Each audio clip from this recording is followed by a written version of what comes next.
বিসমিল্লাহির রহমানির রহিম। আসসালামু আলাইকুম রহমতুল্লাহ। দর্শক বন্ধুরা, আমাদের এখানে এখন গোড়া কচুর সিজন। আমরা এটা গোড়া কচু বলেই জানি, আপনারা কি বলেন এর নাম জানি না। তা গোড়া কচুর সিজনে আমরা অনেক গোড়া কচু খাই, মানে খুবই ভালো লাগে। এটা গোড়া কচুর আনতে খায়া দেখবেন, খায়া যদি ভালো লাগে আমাদেরকে কমেন্ট করে জানাবেন। এটা কিন্তু খুব এক এক এলাকায় এক নামে পরিচিত। এক নামে পরিচিত। আপনি হয়তো গোড়া কচু নামে চেনেন, অনেকে এমনি কচু নামে চেনে। এই নারিকেলি কচু কয়, কেউ আবার দুধ কচু কয়, অনেক নামের। তো আমরা তো গোড়া কচু বলেই জানি, মানে এর গোড়াটা অনেক বড় হয় দেখে এই জন্য আমরা গোড়া কচু করেই করি। তা করলে অনেক স্বাদ। এটা আলু সিদ্ধ করে ঘাঁটি করে খাওয়া যায়, অনেক স্বাদ লাগে। এটা আবার ভাজি করেও খাওয়া যায়, আবার ভাজে আবার রান্না করে খাওয়া যায়। মানে মাছ মাংস এমনিতে খালি নিরামিষ অনেক কিছু করে খাওয়া যায়। আজকে আমি নিরামিষ করে রান্ধে খাবো।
সব কটা একবারে বাটে নিই। ধুনা শসা আর কাঁচা মরিচ একসাথে বাটে নিই।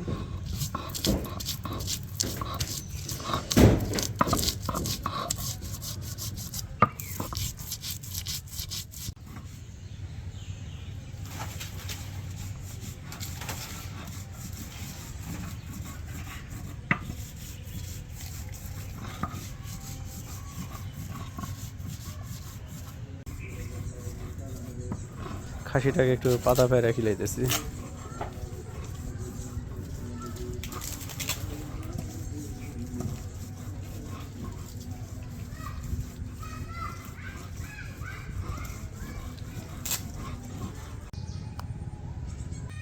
বিসমিল্লাহ।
ভাজা হয়ে গেছে, এখন নামিয়ে দিই।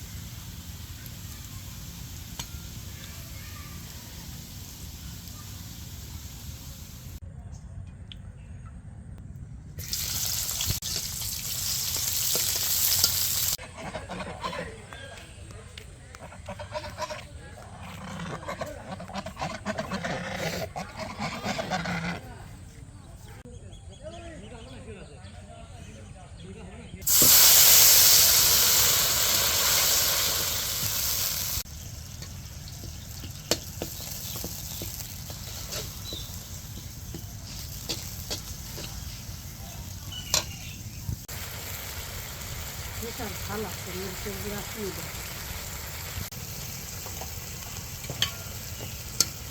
শসা বাটা দিলে কিন্তু তরকারিটা বেশি ভালো লাগে কোনো তরকারির মধ্যে আগেকার মানুষ তো তেল খাওয়া চলো না শসা বাটা দিয়েই তরকারি খাওয়া চলো হাঁটি খাবার, পুকুরের মাছ, বাড়ির সরিষা, বাড়ির মোষ গরু লালন পালন করছে, মুরগি হাঁস হাঁস সব মুরগি পালা বাড়ির। জিনিস খাওয়া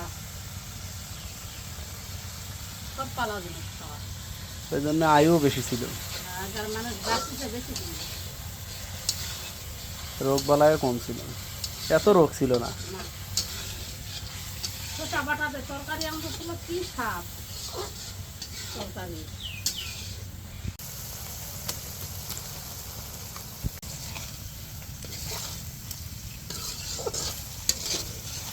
আগে নিচ্ছে না হয়ে গেল আরো না লেয়া লাগলে হিংসাতে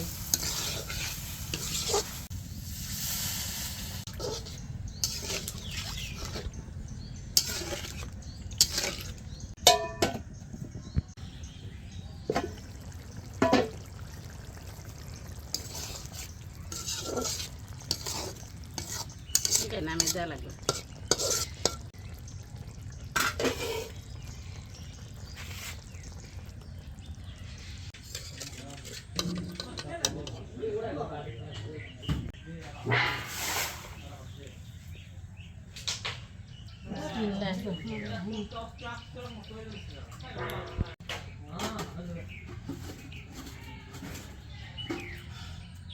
মাছ মাংস ছাড়া যে এত স্বাদের একটা তরকারি তরকারি ভোজ খাওয়া মনে হচ্ছে যে মাছ মাংস দেওয়া এত স্বাদ হাতে মনে হয় মাছ মাংস দিয়ে আমরা অথচ এত সুন্দর স্বাদ খালি এলাই ভালো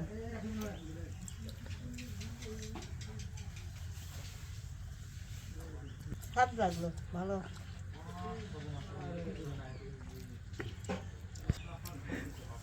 কেবল কি তরকারি আনলিছি এত স্বাদ কে খালি তরকারি খুব স্বাদ হয়েছে